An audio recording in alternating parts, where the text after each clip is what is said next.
Hello friends, this is Srikant Singh. Welcome you at my YouTube channel Impro English. My dear friends, in today's video I am going to discuss a very important and useful topic that will help you to acquire knowledge and use it to gain good marks in your upcoming exams. Actually, this video is going to relate the topic figure of speech, or that is called poetic device. Sometimes it is called literary device.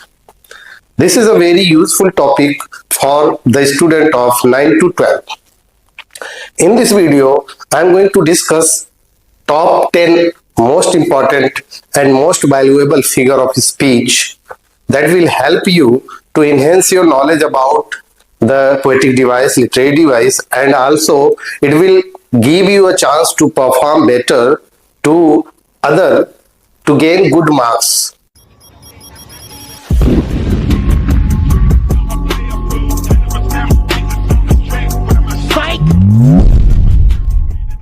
Let's start today's video. Figure of speech, poetic device, or sometimes it is called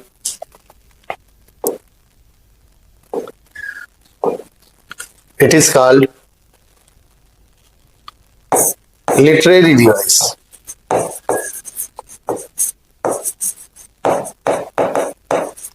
literary device, इसका मैं complete explanation देने वाला हूं। ये पहले मैंने clear किया कि ये 9 to 12 के लिए बहुत ही यूजफुल टॉपिक है। तो आगे बढ़ते हैं, शुरू करते हैं आज का ये सफर जो आपके लिए बहुत ही यूजफुल प्रूव होगा। पहला फिगर ऑफ स्पीच यहाँ पे मैंने लिया है simile. A simile compares two things using like और एज। सिमिली जो लाइक या एज कंपेयर करने के लिए लेता है, दो चीजों के बीच कंपेयर करता है और इसमें वह लाइक या एज का यूज करता है। For example, her smile is as bright as the sun. यहां पर इसकी स्माइल की तुलना सन से की गई है, बट किसकी सहायता से? एज के सहायता से। Next example, he runs like अ चीता। यहां पर इसकी जो रनिंग है वह चीता से कंपेयर की गई है, किसके सहारे? लाइक के सहारे। Let's see, the night is as dark as coal. As यहां पर आप देख सकते हैं। Next, as soft. तो कह सकते हैं कि जहां पर भी लाइक या एज दो चीजों का कंपैरिजन दिखाया जाए और लाइक और एज की सहायता से दिखाया जाए, वहां पर सिमिली होता है। नेक्स्ट टॉपिक है metaphor. A metaphor directly compares two things without using like और एज। यह भी दो चीजों के बीच कंपेयर करता है, बट यह लाइक और एज का यूज नहीं करता, ये डायरेक्टली कंपेयर करता है। How? The word is a stage. The word is a stage. यहां पर संसार को स्टेज से कंपेयर किया गया है विदाउट यूजिंग लाइक और as. Time is a thief. समय को चोर बताया गया है, यानी कि जो टाइम है इसको थीफ से कंपेयर किया गया विदाउट यूजिंग एज और like. He is a lion in the fight. वह युद्ध में शेर हो जाता है या शेर के समान होता है। तो यहां पर एज या लाइक का यूज नहीं किया गया, सीधे सीधे लायन यानी कि उसको लायन बना दिया गया। Her heart is a cold stone. अब यहां पे क्या कहा जा रहा है कि उसके हृदय की तुलना सीधे सीधे उसे कोल्ड स्टोन बना दिया जा रहा है। नेक्स्ट देखते हैं। मुझे उम्मीद है ये वीडियो आपको जरूर पसंद आएगी, बहुत ही हेल्पफुल है, तो अंत तक जरूर बने रहिएगा। और अगर आप मेरे वीडियो पे नए हैं तो प्लीज सब्सक्राइब करिए, ताकि मैं आपके लिए इस प्रकार के जो भी वीडियो लेकर आता हूं आपको उसे वॉच कर सके और अपनी नॉलेज को इनहेंस कर सके। अलिट्रेशन। अलिट्रेशन की बात करते हैं। अलिट्रेशन मीन्स होता है दोहराव। किस चीज का दोहराव हो रहा है? आइए देखते हैं। The repetition of the initial consonant. Initial का मतलब होता है बिगिनिंग की। बिगिनिंग कॉन्सोनेंट क्या होना चाहिए? बिगिनिंग की कॉन्सोनेंट का रिपीटेशन हो रहा है, कॉन्सोनेंट साउंड्स का रिपीटेशन हो रहा है। और कहां पे हो रहा है? नियर बाय वर्ड्स, नजदीक के जो वर्ड्स है उनके बीच शुरुआती इनिशियल कॉन्सोनेंट साउंड्स का रिपीटेशन हो, that is your alliteration. Peter Piper picked a peck of pickled peppers. यहां पे आप देख सकते हैं sound P, P, P, P, P, P and P सब इनिशियल लेटर्स हैं और सभी कॉन्सोनेंट साउंड दे रहे हैं पी का। नेक्स्ट देखते हैं she sales, she shells by the she शोर। यहां पर आप देख रहे हैं एस साउंड का रिपीटेशन हो रहा है। किसका? यहां पर एस का हो रहा है और पहले वाले में पी साउंड का रिपीटेशन बार बार हो रहा है। Next the wild wind whipped through the trees. यहां पे आप देखिए दो है, W wild wind whipped and through में टी द ट्रीज। यहां पर डब्ल्यू और टी दो कॉन्सोनेंट साउंड का रिपीटेशन हो रहा है, that is called alliteration. The next one big birds flew past bar. यहां पे आप देखिए बी साउंड का रिपीटेशन अगेन एंड अगेन हो रहा है, that's why it is called alliteration. The next one assonance. Assonance the repetition of vowel sound. Repetition of vowel sound को assonance कहा जाता है। कहां पर? With in near by words, नजदीक के वर्ड्स में वॉवेल साउंड का रिपीटेशन होता है तो उसे एजोनेंस कहते हैं। नेक्स्ट एग्जांपल देखते हैं द रेन इन स्पेन। यहां पे देखिए ए एन ए यहां पर साउंड ए यानी कि ए आई या ए इसका रिपीटेशन हो रहा है। आप देख सकते हैं rain, Spain, stay, main and plane. Next देखते हैं I feel the heat beneath feet. यहां पर ई साउंड का रिपीटेशन हो रहा है, आप देख सकते हैं। Next the light of the night. यहां पर आई साउंड का रिपीटेशन हो रहा है। किसका हो रहा है? I, light, night. The next the moon looms over the room. यहां पर ऊ साउंड का, किसका? ऊ साउंड का रिपीटेशन हो रहा है। तो ये आप देख सकते हैं कितने क्लियर तरीके से मैं प्रयास कर रहा हूं कि आपको समझ में आए कि एजोनेंस क्या होता है, लिटरेशन क्या होता है, कॉन्सोनेंट्स क्या होता है। तो let's move ahead and see the next. The first one is onomatopoeia. Words that imitate the sounds they describe. कह रहे हैं कि ऐसे वर्ड्स जो उस वर्ड साउंड को इमिटेट करते हैं जिसे वो डिस्क्राइब कर रहे हैं। Let's see how the example the bees बज्ड in the garden. यहां पर देखिए बी के भनभनाने, यानी बी जो होती है भनभनाती है, क्या करती है? बज करती है, यानी भनभनाना होता है इसका, यानी साउंड। कैसे साउंड? जो बीज होती है एक साउंड क्रिएट करती है। साउंड की बात किया जाता है। अनोमटोपोइया को आप कह सकते हो कि रिलेट्स टू साउंड। जहां पर साउंड्स को दिखाया जाए, आवाज को दिखाया जाए, ध्वनि को दिखाया जाए, वहां पे अनोमटोपोइया होता है। Next the clock ticked. यहां पर घड़ी ने टिक की आवाज की, साउंड की बात की जा रही। The thunder rumbled. Rumble means गड़गड़ाना, बहुत तेज आवाज करना। तो जो थंडर है, तूफान है, वह क्या कर रहा है? बहुत ज्यादा गड़गड़ाहट की आवाज कर रहा है, साउंड कर रहा है। The water splashed. वाटर जो है स्प्लैश्ड कर रहा है, यानी कि जब किसी चट्टान से किसी चीज से टकराता है तो जो छपाक की आवाज आती है, दैट इज कॉल्ड स्प्लैश्ड। आप देख सकते हैं यहां पे अनामटोपोइया में सिंपली आपको एक चीज ध्यान रखना है, this shows the sound. This is the figure of speech that is used to show the sound of something. Okay, I hope you understand it. Let's go ahead see that personification. Personification word में ही clear कर रहा है, person को दिखाने की बात किया जा रहा है, यानी कि कोई नॉन लिविंग थिंग्स हो, नॉन लिविंग थिंग्स हो, किसी क्वालिटीज को ह्यूमन जैसा दिखाया जाए, जैसे ह्यूमन बिहेवियर होती है उस प्रकार से किसी नॉन लिविंग ऑब्जेक्ट को शो किया जाए, that is called personification. Let's see the wind whispered. यहां पर देखिए विस्पर का मतलब क्या होता है? धीमी आवाज में बोलना, धीमी आवाज में बोलना, जिसके हम फुसफुसाना भी बोलते हैं। तो धीमी आवाज में बोलना, धीमी आवाज में बोलने को विस्पर बोलते हैं। अब ये धीमी आवाज में बोलता क्यों है? कोई ह्यूमन बीइंग बोलता है, बट यहां पे किसको दिखाया गया है? विंड को बोला गया है कि विंड बोल रहा है, यानी कि विंड को क्या बनाया गया? ह्यूमन बनाने का प्रयास किया जा रहा है, यानी ह्यूमन बनाया गया। The flowers danced.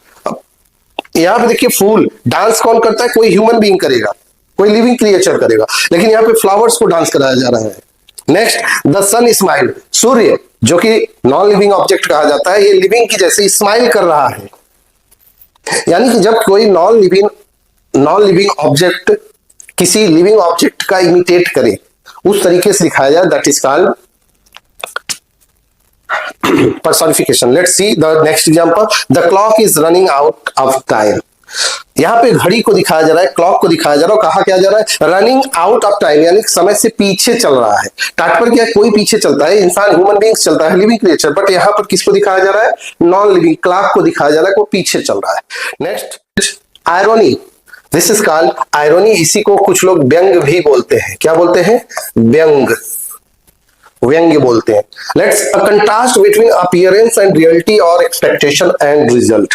क्या कहा जा रहा है, करेक्ट, कंट्रास्ट यानी कि विरोध, अपोजिट चीज दिखाई जा रही है। किस चीज की, अपोजिशन दिखाया जा रहा है। किस चीज से दिखाया जा रहा है, बिटवीन अपीयरेंस एंड रियलिटी, जो दिख रहा है और जो वास्तविकता है उससे। नेक्स्ट, एक्सपेक्टेशंस एंड रिजल्ट, जो आशा है, एक्सपेक्टेशन है, और जो परिणाम है, दोनों के बीच का। For example you can see here a fire station burst down. मजेदार चीज देखिए, यहां पर फायर स्टेशन का काम क्या होता है, फायर स्टेशन का काम होता है किसी के घर में आग लग जाए, कोई घटना कहीं पे हो, आग जली हो, तो वहां पर बुझाने के लिए फायर स्टेशन से गाड़ियां जाती है। यहां पर क्या करा, फायर स्टेशन खुद जल गया, फायर स्टेशन बर्स्ट डाउन, खुद जल गया। जब फायर स्टेशन खुद जल गया तो दूसरे को क्या बचाएगा। सेम चीज, a pilot afraid of Heights, एक पायलट जिसका काम ये प्लेन को ऊंचाई पर ले जाना, प्लेन को ऊंचाई पर उड़ाना, अब वो खुद ऊंचाई से डर रहा हो तो कंट्रास्ट क्रिएट कर रहा है। लेट्स सी, तो यहां पे आप देख सकते हैं hyperbole, an exaggeration used for emphasis और इम्पैक्ट इफेक्ट। कर रहे हैं कि हाइपरबोले क्या होता है कि एक बढ़ा चढ़ा के, एग्जेजरेट करना यानी किसी चीज को बहुत बढ़ा चढ़ा कर बताना, बढ़ाकर बताना,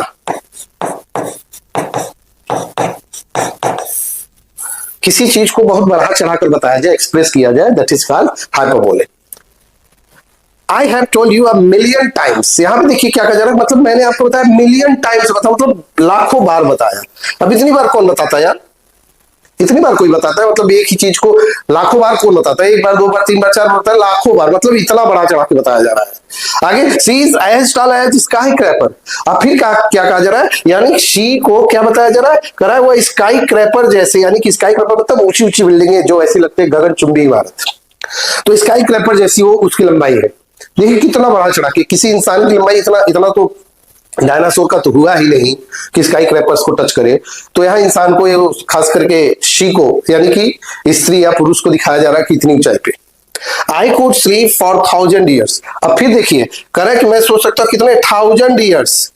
ये तो भगवान श्री कृष्ण के समय में एक महाराज मुचुकुंद हुआ करते थे, उसकी तरह हो गए, मतलब लंबे समय से सोया पड़ा हुआ है, जब भगवान श्री कृष्ण आएंगे तो मुक्ति मिल जाएगी। तो देखते हैं, his suitcase weights a ton. अब उसकी सूटकेस का वजन कितना, 1 टन की जब समान है, कितना बढ़ा चढ़ा के बताया जा रहा है, यानी कि दिस शोज द हाइपरबोला और एग्जेजरेशन। यह वीडियो आपके लिए बहुत ही हेल्पफुल प्रूव होने वाली है, तो कृपया इसे लीव मत करिएगा, पूरी वीडियो देखिए और समझिए फिगर ऑफ स्पीच का वास्तविक यूज कैसे किया जाता है। How can you get figure of speech in proper way. Let's see, oxymoron, a combination of two contradictory words. Oxymoron इस क्या होता है, दो अपोजिट वर्ड को एक साथ ला देना, दैट इज कॉल्ड ऑक्सीमोरन। कुछ लोग इसे ऑक्सीमोरन भी बोलते हैं। Don't worry about the pronunciation because you will get different pronunciation, but here oxymoron, a combination of two contradictory words। contradictory words जब वो दो opposite words एक साथ आ जाए, that is called oxymoron। Example में bitter sweet, कड़वा मीठा।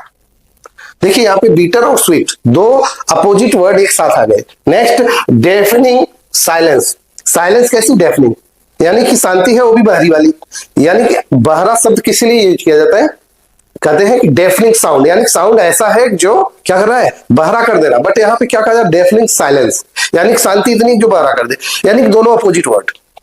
Next, jumbo shrimp. Jumbo shrimp, आप कहते हैं ना जंबो ऑफर, तो यहाँ पे देखिए जंबो श्रिम्प, इसका मीनिंग मैंने यहाँ पे लिखा है, जंबो का मतलब होता है लार्ज एंड श्रिम्प का मतलब होता है स्मॉल, तो एक बड़ा और छोटा। नेक्स्ट, लिविंग डेड, मृत भी है और कैसा है, जीवित, यानी कि जब दो कंट्राडिक्टरी वर्ड एक साथ आ जाए तो that is called oxymoron. Next, allusion, allusion means होता है रेफरेंस करना, यानी कि संदर्भ देना। क्या देना, संदर्भ देना, उसे बोलते हैं अल्यूजन। इस चीज को आपको ध्यान देना है, जरूरी है इस चीज को समझना। तो क्या कहा जा रहा है, a reference to a well known person, place और इवेंट और लिटरेरी वर्क, किसी भी वेल नोन पर्सन का, इवेंट का, प्लेस का या उसकी रचनाओं का जब रेफरेंस दिया जाए, उससे जोड़कर कुछ बोला जाए, that is called allusion. He was a real Romeo with the ladies, क्योंकि जो रोमियो था उसके लिए, रोमियो मतलब एक प्रेमी, ऐसा कुछ वर्ड है, तो उसका मतलब होता है एक जो कैरेक्टर था पुराने हिस्ट्री का रोमियो, तो ये कहा जा रहा है कि वह रियल रोमियो है किसके बीच, लेडीज के बीच, यानी कि इस रोमियो नाम का उच्चारण आज के किसी लवर से रिलेट किया जा रहा है। She is as smart as Einstein, अब यहां पे देखो आइंस्टीन को जोड़ा जा रहा है उसके स्मार्टनेस से। This is like the garden of Eden, garden of Eden आपको पता होगा कि स्वर्ग का बगीचा बोला जाता है, स्वर्ग का बगीचा, यानी कि वो गार्डन जो कहां पे है, स्वर्ग में है। अरे भगवान लोगों का भी तो स्वर्ग होता है ना, तो वहां पर भी गार्डन है, उनको भी घूमने के लिए जाना चाहिए, पिकनिक जाना चाहिए, तो उसके लिए बना हुआ है। Okay, let's see. Next, the man was a modern day robin hood, robin hood एक लुटेरा था, और कहा जा रहा है कि आज का जो रॉबिन हुड है वह मैन है, यानी कि इस मैन का किससे अल्यूजन रेफरेंस दिखाया जा रहा है, किसको संदर्भित किया जा रहा है, रॉबिन हुड से। Rhyme, what is rhyme, rhyme क्या होता है, जैसे हिंदी में होता है कि कोई लाइन चलती रहती है तो एक के बाद दूसरा मिलता जुलता सा होता है, तो दैट इज राइम। आप यहां पर देखेंगे, the repetition of similar sounds at the end of words, शब्द के अंत पे सिमिलर साउंड का रिपीटेशन हो, that is called rhyme. Let's see in the example, the cat sat on the mat, यहां पर सैट और मैट दोनों सिमिलर साउंड दे रहे हैं, आप देख सकते हैं। The sky is high, the birds fly, यहां पर हाई और फ्लाई ये दोनों सिमिलर वर्ड दे रहे हैं। Rain falls and so do all, falls and all. He is a tall man with a big fan, here you can see man with fan। there repetition of similar sounds at the end of words, शब्द के अंत में similar sounds का repetition हो, that is called rhyme. Next बढ़ते हैं, repetition किसे कहते हैं, repeating words of phrases for emphasis, जब हम अपनी बात को एम्फेसाइजली प्रूव करने के लिए एम्फेसिस करते हैं, प्रभाव डालते हैं, थोड़ा दबाव डाल के बोलते हैं, that is called repetition. Next, never never give up, यहां पर नेवर का दो बार रिपीटेशन हुआ है, never never. I will not let you down, I will not let you down, यहां पर आप देख रहे हैं पूरा का पूरा जो क्लॉज है वो रिपीट हुआ है, यानी कि सेम फ्रेज सेम क्लॉज अगर बार बार रिपीट हो रहा है, that is called repetition. The wind blew, the wind howled, यहां पर the wind and the wind ये देखिए दो वर्ड रिपीट किया गया है। It was a bright bright day, यहां पर ब्राइट वर्ड को दो बार रिपीट किया गया। तो रिपीटेशन मीन्स जब एक ही वर्ड या एक क्लॉज या एक फ्रेज बार बार आए, एक से अधिक बार आए, दैट इज कॉल्ड रिपीटेशन। आगे बढ़ते हैं, देखते हैं नेक्स्ट स्लाइड में क्या है। ये वीडियो आपके लिए बहुत इंपॉर्टेंट होने वाली है, पूरी वीडियो अंत तक बने रहिए, इसके बाद आपको किसी और वीडियो की जरूरत नहीं पड़ेगी फिगर ऑफ स्पीच समझने के लिए। मैं अपने दो वीडियो में, पहले पार्ट 1 में 10 very important figure of speech को कवर किया, अब इसमें मैं पुनः 10 और भी इंपॉर्टेंट जो फिगर ऑफ स्पीच है, पोएटिक डिवाइस है, जो क्लास 9 to 12 के बच्चों के लिए बहुत ही यूजफुल है, यहां तक कि यह आगे के कॉम्पिटिटिव एग्जाम में भी यूजफुल है। तो मैंने यहाँ पे शॉर्ट और सिंपल लैंग्वेज में आपके सामने ये लेकर प्रेजेंट हुआ, ताकि आपको अच्छे से समझ में आए कि क्या होता है figure of speech and how anyone can get it in a line, in a sentence. Enjambment, enjambment का मतलब क्या होता है, ध्यान से देखिएगा। व्हेन अ सेंटेंस और थॉट, एक सेंटेंस या thought runs over from one line to the next, एक लाइन से दूसरे लाइन पर आगे बढ़ जाए, विदाउट टेकिंग एनी पॉज, बिना किसी पॉज के, यानी बिना किसी रुकावट के एक लाइन से दूसरे लाइन में प्रवेश कर जाए, एंट्री कर जाए, that is called enjambment. Example देखिए, I think that I shall never see a poem lovely as a tree. यहां पर देखिए, I think that I shall never see, यहां सी के बाद आप देखिए ना तो कोई कामा है, ना तो कोई कॉमा है, ना तो एंड है, ना तो बट है, बट सीधे ये लाइन आगे बढ़ गई, तो यहां पर क्या है, इंजाइमेंट है। यहां पे क्या है, इंजाइमेंट है। नेक्स्ट बढ़ते हैं, the sun rises over the hill and brings the world its morning thrill. यहां पर देखिए, the sun rises over the hill, यहां पे एंड लगाकर आगे पूरी लाइन फिर से बढ़ गई, पॉज नहीं दिया गया, आगे बढ़ा दी गई। She walked in the room, her eyes so bright and a smile that could light the night. यहां पर पूरी की पूरी लाइन से आपको देख सकते हैं कि ये लाइन पूरी की पूरी आगे बढ़ती चली जा रही, कोई पॉज नहीं, कोई रुकावट नहीं। He could not stop, he had to run to find a place where he could be free.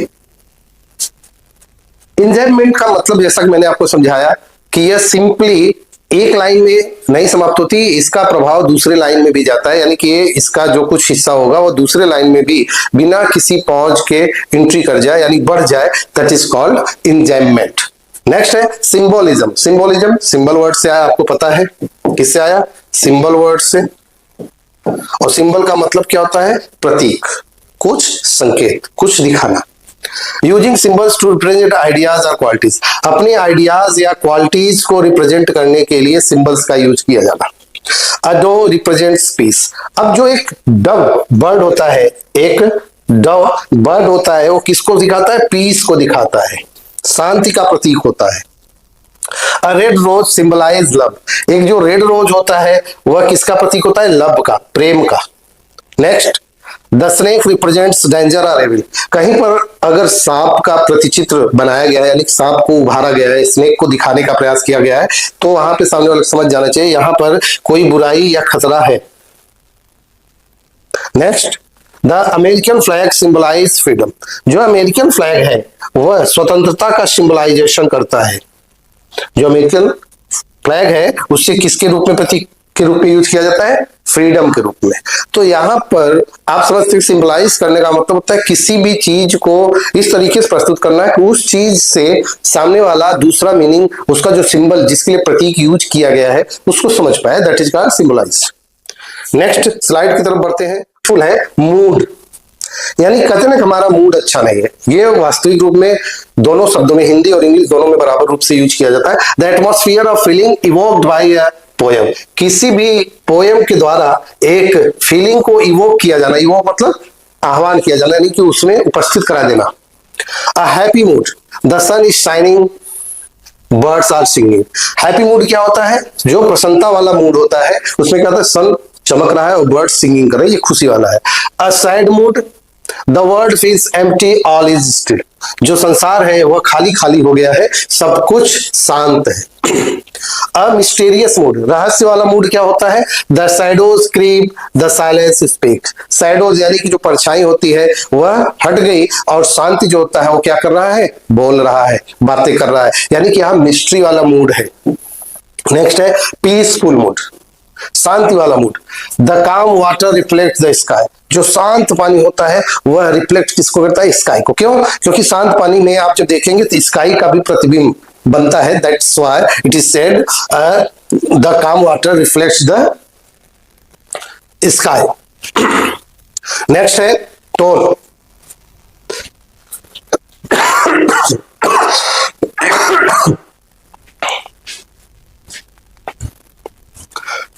Tone, the author's attitude towards the subject और ऑडियंस, जो ऑथर का एटीट्यूड है वो सब्जेक्ट या ऑडियंस को दिखाने के लिए होता है तो कैसे है उसको टोन बोलते हैं। देखिए अ चीयरफुल टोन यानी प्रसन्नता भरी टोन यानी हैप्पी वाली टोन क्या होती है?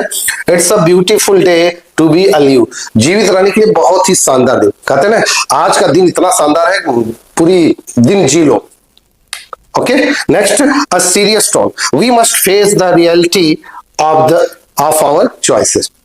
जो हमने चूज किया, जो हमारी मतलब पसंद थी, जिसको हमने एक्सेप्ट किया, और उसमें हमें क्या रहना चाहिए?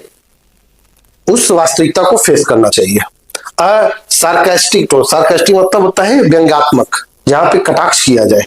ओ ग्रेट एंड द मंडे, ओहो दूसरा सोमवार, इट मीन्स यहाँ पे कटाक्ष किया जा रहा है। जैसे किसी ने वादा किया कि भाई आज मंडे है, आज हम ये करेंगे, लेकिन वो ना कर पाया तो अगला मंडे आ जाए, तो उसके सामने ओ एंड द मंडे। इसका मतलब होता है कि वह ये दिखाने का प्रयास किया कर रहा है कि आपने कुछ वादा किया था मंडे को, वो पूरा नहीं हुआ, अगला मंडे आ गया। अ ह्यूमरस टोन, मजेदार टोन क्या होता है? मजाकिया वाला। I am not arguing, I am just explaining why I am right. कह रहे हैं कि मैं बहस नहीं कर रहा हूं, बस मैं ये बताने का प्रयास कर रहा हूं कि मैं क्यों ठीक हूं, मैं सही हूं क्यों। तो ये क्या है? ह्यूमरस टोन है। नेक्स्ट स्लाइड की तरफ बढ़ते हैं और देखते हैं अगले स्लाइड्स में क्या है। Stanza, stanza and pun, a group set of lines in a poem often separated by space. Space देकर जो लाइंस को सेपरेट किया गया हो, that is called stanza. A two line stanza, roses are red, violets are blue. Two line stanza. A three line stanza. The sun is shining bright, birds are flying in the sky, and flowers bloom with delight. Clear? Next, a four line stanza. The sky so blue, the grass so green, the world around a peaceful sheen. 4 line की।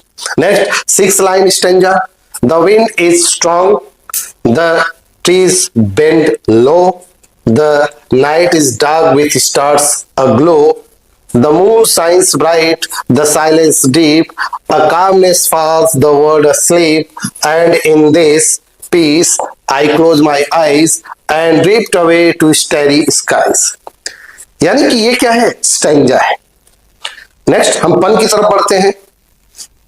A play on words that exploits multiple meanings or similar sounds। करें पन क्या होता है? जो कोई शब्दों से इस तरह से खेलना जो कई मीनिंग देता हो। That is, I used to be a baker, but I couldn't make enough dough।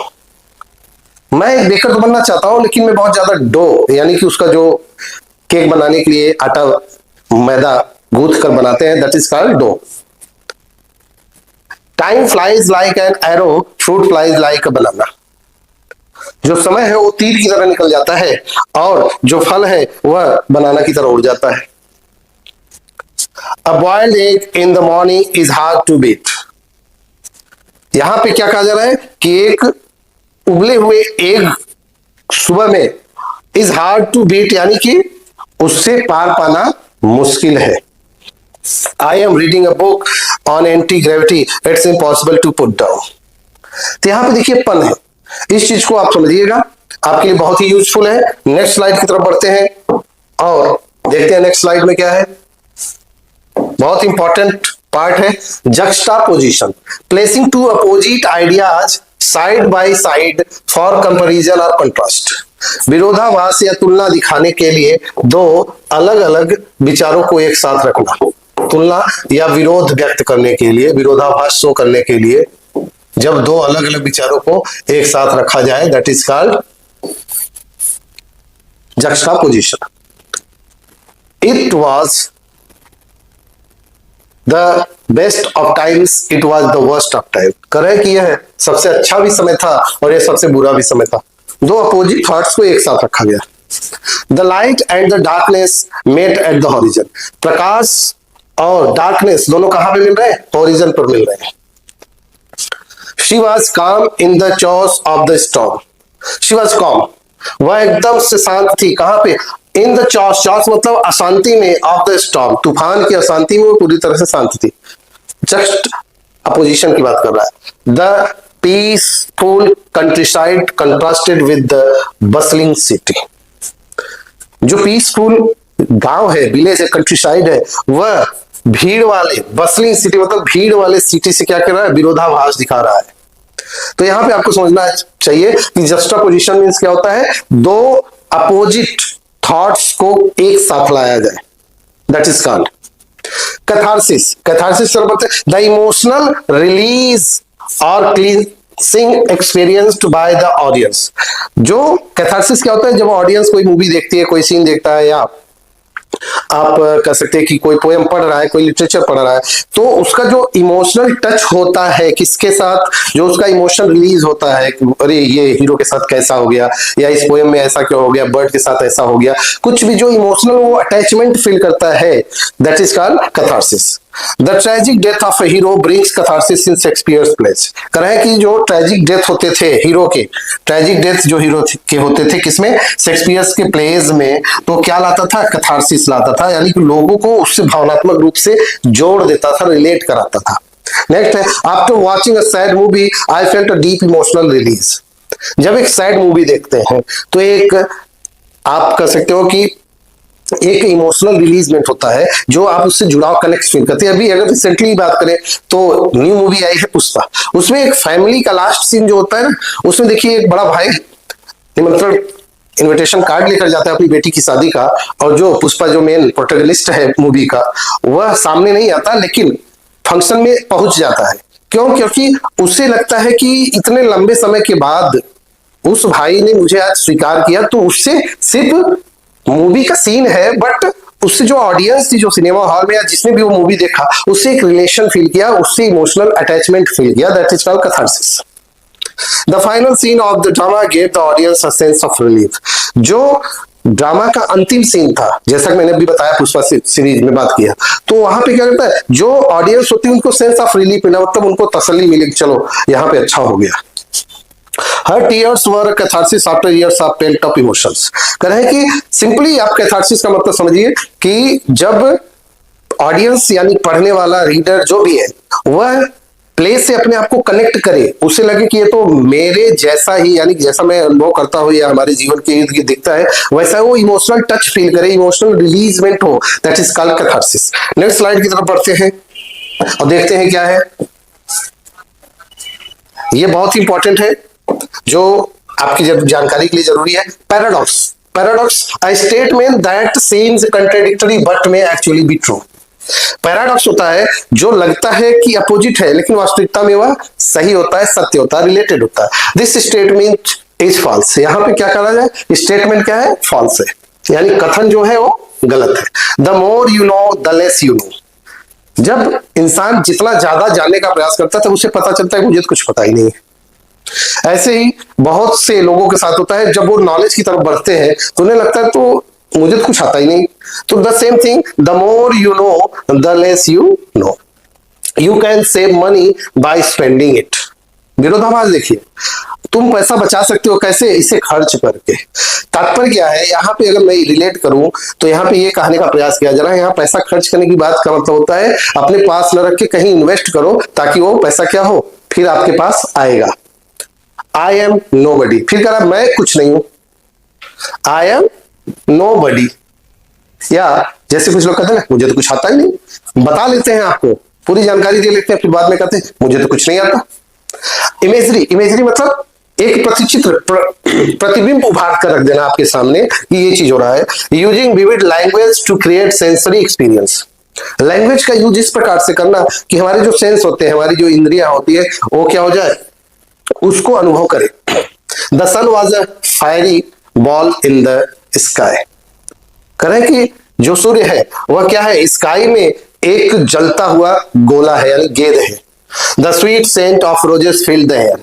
जो रोज के यानी गुलाब के फूल की स्वीट सेंट था, महक था, वह पूरे हवा को भर दिया, यानी पूरा हवा खुशनुमा हो गया, सुगंधित हो गया। The soft sand slept between my toes. Soft sand मतलब समुद्र के किनारे गया है कोई, या नदी के किनारे कोई खड़ा है, तो उसके उंगलियों के बीच से जो सॉफ्ट सैंड है वो बाहर की तरफ निकल के आ रहा है। तो इसका क्या होता है कि इमेजरी प्रतिबिंब, अगर ऐसा कहीं लिखा हुआ है, सपोज करो the socks and slipped between my toes, सामने वाला इसका एक चित्र अपने माइंड में बना ले रहा है कि कहीं वो दलदल में या समुद्र के किनारे, नदी के किनारे खड़ा है और जो रेत है उसके अंगूठों को पार करके ऊपर आ जा रहा है।